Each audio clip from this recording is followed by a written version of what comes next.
You saw that the shape of the iron nail and aluminium wire change on beating. आप क्या देखेंगे कि iron nail और aluminium wire की shape change हो जाएगी बीटिंग की प्रोसेस करते समय.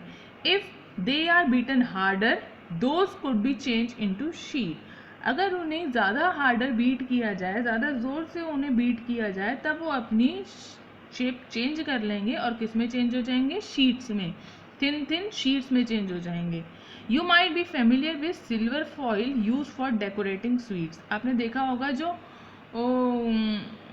स्वीट्स को डेकोरेट करने के लिए सिल्वर फॉइल यूज़ होता है ना, वो कितनी थिन शीट होती है.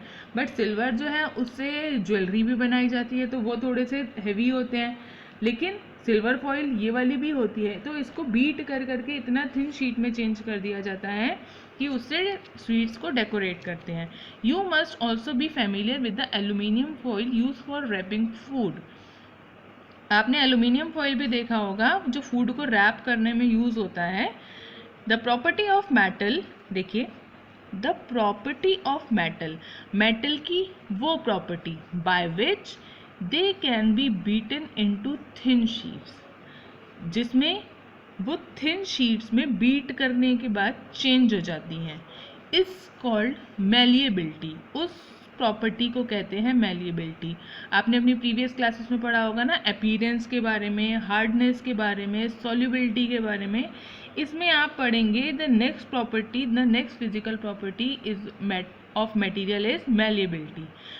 जो बीट करने में थिन शीट में चेंज हो जाएगा वो होंगे मैलिएबल मटेरियल्स, और जो नहीं होंगे वो होंगे immalleable. This is the characteristic property of metal. ये मेटल की कैरेक्टरिस्टिक प्रॉपर्टी होती है. As you must have notice material like coal and pencil lead do not show this property. Can we call these metal? तो क्या हम उन्हें metal कह सकते हैं? Can you hold a metallic pan which is without a plastic or wooden handle and not get hurt? क्या आप एक ऐसे हॉट मेटलिक पेन को आप टच कर सकते हैं, आप उसको होल्ड कर सकते हैं अगर उसमें प्लास्टिक या वुडन का हैंडल ना हो, बिना हर्ट हुए? Perhaps not. नहीं कर सकते. वाई? क्यों नहीं कर सकते? Try to list some other experience in which a wooden or plastic handle protect you from being hurt while handling hot things. On the basis of these experience, what you can say about the conduction of heat by wood and plastic? आपने heat का conduction तो पढ़ा ही है ना, वो would और plastic के through नहीं होता है, इसीलिए आप उनको अच्छे से होल्ड कर लेते हैं प्लास्टिक या फिर वुड की हेल्प से. You must have seen an electrician using his screw driver. आपने इलेक्ट्रीशियन को उसका स्क्रू ड्राइवर यूज़ करते हुए भी देखा होगा. What kind of Henle does it have? कौन सा होता है उसका हैंडल? प्लास्टिक का होता है. क्यों होता है आपको पता है? क्योंकि वो conduction of heat, conduction of electricity को प्रोवाइड करता है. कंडक्शन ऑफ इलेक्ट्रिसिटी नहीं होने देता. इलेक्ट्रिसिटी का पुअर कंडक्टर होता है plastic. Let us continue with this activity. Recall how to make an electric circuit to test whether electricity can pass through an object or not. You might have perform. आपने ये electric tester अपनी previous classes में, class 6 में इसको बनाया होगा, है ना. कैसे? ये देखिए आयरन नेल है, इसके एक ये सेल है, इलेक्ट्रिक सेल, और एक इसी यहाँ वायर से इसको बल्ब को अटैच किया गया है. ठीक है. अगर हम इस दोनों वायर्स को अटैच कर देते हैं तो बल्ब ग्लो हो जाता है. क्यों? क्योंकि ये क्या है? आयरन नेल है, और आयरन कैसा होता है? इलेक्ट्रिसिटी का गुड कंडक्टर होता है. You might have performed the activity with various objects in class 6. Now repeat the activity with the material mentioned in the table 3. आपने ये वाली एक्टिविटी तो करी है, आयरन नेल वाली, है ना. तो इन मटेरियल्स के साथ अब आपको ये एक्टिविटी परफॉर्म करनी है. Observe and group these material into good conductor and poor conductor. आपको किसके साथ करनी है ये? आयरन रॉड या आयरन नेल के साथ. आपको बताना है वो गुड कंडक्टर है या पुअर कंडक्टर है. फिर आपको करना है सल्फर के साथ, कोल पीस के साथ, या कॉपर वायर के साथ. ओके.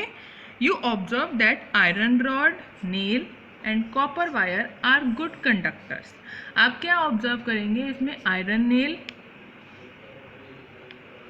कॉपर वायर और sulphur, sorry iron nail iron rod और आयरन नेल और कॉपर वायर गुड कंडक्टर है, while the sulphur piece and coal piece are the poor conductors.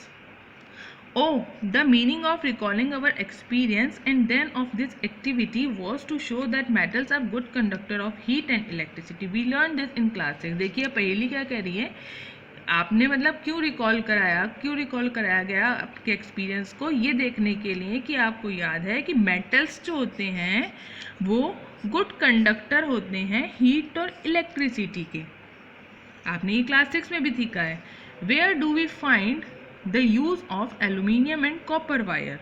अब आपने एल्यूमिनियम और कॉपर वायर का यूज़ कहाँ होते हुए देखा है. Have you seen wires of coal. क्या आपने कभी कोल की वायर्स देखी हैं? नहीं, हमेशा वायर्स में या तो एल्यूमिनियम शीट्स होती हैं, एल्यूमिनियम वायर्स होती हैं, या फिर कॉपर वायर्स होती हैं, है ना. डेफिनेटली नॉट, आपने कभी कोल वायर नहीं देखी होगी. द प्रॉपर्टी, यहाँ पे हमें एक मेटल्स की नई प्रॉपर्टी पता चली. The property of metal, metal की वो प्रॉपर्टी जिसके through it can be drawn into wires, जिसके थ्रू इसे वायर्स में चेंज किया जा सके, उसको हम कहते हैं उस प्रॉपर्टी को डक्टिलिटी. ठीक है. पहली हमने पढ़ी थी मेलिबिलिटी प्रॉपर्टी पढ़ी थी, जिसमें मेटल को किसमें कंटिन्यूसली बीट करके उनको थिन शीट्स में चेंज किया जा रहा था. अब हमने पढ़ी डक्टिलिटी, जिसमें मेटल को वायर्स में चेंज किया जा रहा है, वो ductility. Have you ever notice the difference in the sound on dropping an iron sheet, plate, a metal coin and a piece of coal on the floor. क्या आपने कभी नोटिस किया है कि जब कभी भी देखिए आयरन शीट या फिर आयरन प्लेट या मेटल कॉइन या कोल का पीस फ्लोर पे गिरता है तो कैसी आवाज़ आती है? If not you can try it now. आप इसको ट्राई कर सकते हैं. Do you note any difference in the sound produce. क्या आपको कोई भी डिफरेंट साउंड प्रोड्यूस होते हुए दिखता है?